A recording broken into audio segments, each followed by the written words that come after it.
नमस्कार, मैं हूं आपके साथ इश्तियाक अहमद और आप देख रहे हैं आर्य न्यूज। स्वागत है आपका उत्तराखंड के खास बुलेटिन में। रुक करेंगे तमाम खबरों की तरफ। महाशिवरात्रि के मौके पर खटीमा पहुंचे मुख्यमंत्री पुष्कर सिंह धामी ने चकरपुर स्थित पौराणिक बनखंडी महादेव शिव मंदिर में महादेव का जलाभिषेक कर राज्य की खुशहाली की कामना की है। और आज पूरे देश में महाशिवरात्रि का पर्व बड़ी धूमधाम से मनाया जा रहा है। और वहीं इस मौके पर उत्तराखंड के मुख्यमंत्री पुष्कर सिंह धामी ने खटीमा ने चकरपुर स्थित पौराणिक बनखंडी महादेव शिव मंदिर पहुंचकर महाशिवरात्रि के दिन से 7 दिनों तक लगने वाले शिवरात्रि मेले का फीता काटकर जहां शुभारंभ किया। और वहीं मुख्यमंत्री ने बनखंडी महादेव शिव मंदिर में शिवलिंग का जलाभिषेक भी किया और वहीं भगवान शिव से प्रदेश की खुशहाली और समृद्धि की कामना की। और वहीं मीडिया से बातचीत करते हुए मुख्यमंत्री पुष्कर सिंह धामी ने कहा कि आज पूरे देश में जहां महाशिवरात्रि का पर्व धूमधाम से मनाया जा रहा है, वहीं इस मौके पर हुन बनखंडी महादेव के मंदिर में हर साल की तरह इस साल भी जलाभिषेक कर महादेव का आशीर्वाद दिया है। और वहीं महादेव से प्रार्थना करते हैं कि महादेव के आशीर्वाद से उत्तराखंड और हमारा देश दिन दुनिया रात चौगुनी तरक्की करे। का पर्व हमारे यहाँ पर हर वर्ष बड़े धूमधाम से मनाया जाता है और यहाँ पर बनखंडी महादेव का मेला भी लगता है, जो कि हमारा पूरे इस क्षेत्र के आसपास के क्षेत्रों का बहुत ही आस्था का और श्रद्धा का केंद्र है। बनखंडी बाबा हम सब पर कृपा करें, महादेव पर सबकी कृपा हो, हर प्रकार से सभी लोगों के घर में सुखी हो, शांति हो, सुख समृद्धि स्वास्थ्य हो, अच्छा सबके मनोकामना भगवान पूर्ण करें। और आज यहाँ से देखिए सभी जगह जलाभिषेक चल रहा है, महाभिषेक चल रहा है।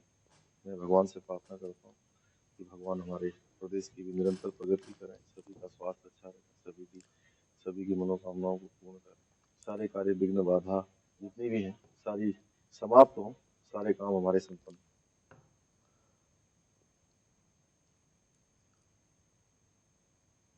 आज पूरे देश भर में महाशिवरात्रि का पर्व मनाया जा रहा है और इसी सिलसिले में उत्तराखंड के मुख्यमंत्री पुष्कर सिंह धामी ने भी जल अभिषेक किया और लोगों की सुरक्षा के लिए और लोगों की खुशहाली के लिए कामना की है। और वहीं आपको बता दें कि उत्तराखंड में राजनीतिक गलियारों में वोटिंग के बाद से ही हलचल मच गई है और बीजेपी में जहां एक और भीतरघात के आरोप है, तो वहीं बीजेपी के प्रदेश अध्यक्ष मदन कौशिक का कथित पत्र और ट्वीट इंटरनेट मीडिया में वायरल हुआ है और इसमें कौशिक के प्रदेश अध्यक्ष पद से त्यागपत्र देने की बात कही गई है। और अगर कौशिक ने स्पष्ट किया कि पत्र और ट्वीट दोनों ही फर्जी हैं। और वहीं अब उत्तराखंड बीजेपी में मचे घमासान से आलाकमान अलर्ट हो गया है और बीजेपी प्रदेश अध्यक्ष मदन कौशिक और मुख्यमंत्री पुष्कर सिंह धामी को दिल्ली तलब भी किया गया, जहां अमित शाह खुद मामले की पूरी जानकारी लेंगे। और वहीं मीडिया रिपोर्ट्स के अनुसार मुख्यमंत्री पुष्कर सिंह धामी और मदन कौशिक आज दिल्ली के दौरे पर रहेंगे और इस दौरान वो बीजेपी के कई विधायकों द्वारा पार्टी संगठन पर लगाए गए गंभीर आरोपों पर रिपोर्ट भी सौंपेंगे। और इसके अलावा सीएम धामी गृह मंत्री अमित शाह से भी मुलाकात करेंगे और साथ ही कई अन्य वरिष्ठ नेताओं से भी उनकी मुलाकात होगी। और वहीं आरोपों की जद में पार्टी के प्रदेश अध्यक्ष मदन कौशिक भी आ गए हैं और वहीं बीजेपी सरकार में मंत्री रह चुके और वर्तमान में प्रदेश बीजेपी के अध्यक्ष की जिम्मेदारी संभाल रहे मदन कौशिक पर अपनी विधानसभा सीट के साथ साथ प्रदेश की सभी 70 विधानसभा सीटों पर पार्टी की जीत सुनिश्चित करने की भी जिम्मेदारी थी। वहीं प्रदेश बीजेपी में पिछले 2 दिनों से मचे सियासी घमासान पर सख्त रवैया अपनाते हुए बीजेपी आलाकमान ने पूरे मामले पर प्रदेश से रिपोर्ट भेजने को कहा था, जिसे लेकर अब कौशिक और सीएम धामी दिल्ली पहुंच रहे और चुनावी परिणाम से पहले इस तरह के घटनाक्रम से विपक्षियों को मौका भी मिल गया है और वो भी बीजेपी पर कटाक्ष कर रहे हैं।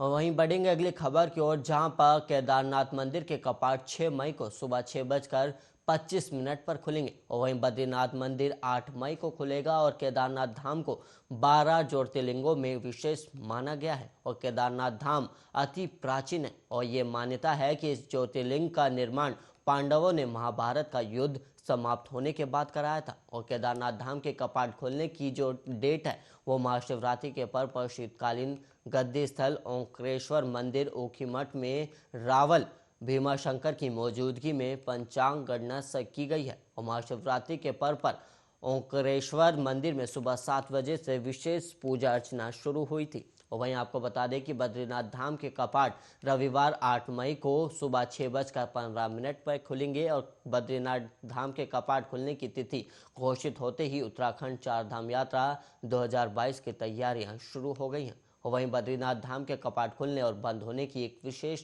प्रक्रिया है। और वहीं बद्रीनाथ धाम के कपाट खुलने की तिथि बसंत पंचमी पर टिहरी जनपद के नरेंद्र नगर स्थित राज दरबार में तय होती है। और वहीं बद्रीनाथ धाम के कपाट होने की और तिथि जो है वो विजयदशमी पर पूजा अर्चना और पंचांग गणना के बाद तय की जाती है। बद्रीनाथ धाम के कपाट बीते साल 20 नवंबर को विधि विधान पूर्वक शीतकाल के लिए बंद कर दिए गए थे। और कपाट बंद होने के अवसर पर रिकॉर्ड 4336 श्रद्धालु बद्रीनाथ धाम में मौजूद रहे।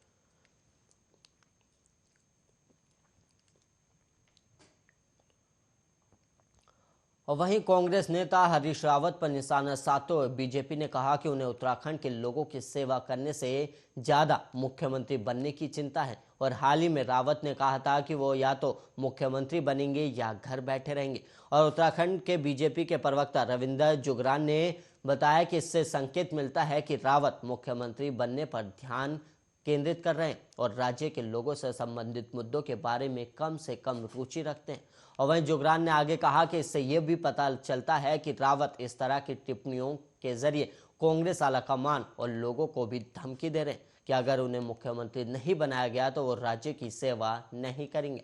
और उन्होंने आगे दावा किया कि रावत की टिप्पणी इंगित करती है कि वो अधिक आत्म केंद्रित हैं। और उन्होंने कहा कि रावत जैसे परिपक्व राजनेता से इस तरह की टिप्पणी की उम्मीद नहीं है। और इसके बजाय पूर्व मुख्यमंत्री ने कहा कि वो अपनी अंतिम सांस तक उत्तराखंड के लोगों की सेवा करेंगे, लेकिन दुर्भाग्य से उन्हें लोगों की तुलना में मुख्यमंत्री के जहाज की अधिक चिंता है।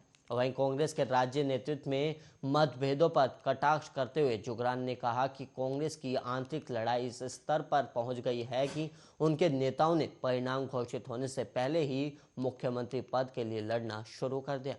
और उन्होंने ये भी कहा कि टिप्पणी ये भी दिखाती है कि कांग्रेस ने लोगों का समर्थन खो दिया और लोग बीजेपी के साथ है और ये 10 मार्च के चुनाव परिणाम में दिखाई भी देगा। और कांग्रेस को अपमानजनक हार का सामना करना पड़ेगा और बीजेपी भारी जनादेश के साथ सरकार बनाएगी। और उत्तराखंड के एक अन्य बीजेपी नेता ये भी दावा किया है कि रावत ने अपनी टिप्पणी के माध्यम से परिणाम घोषित होने से काफी पहले कांग्रेस के केंद्रीय नेतृत्व पर दबाव बनाना शुरू कर दिया है।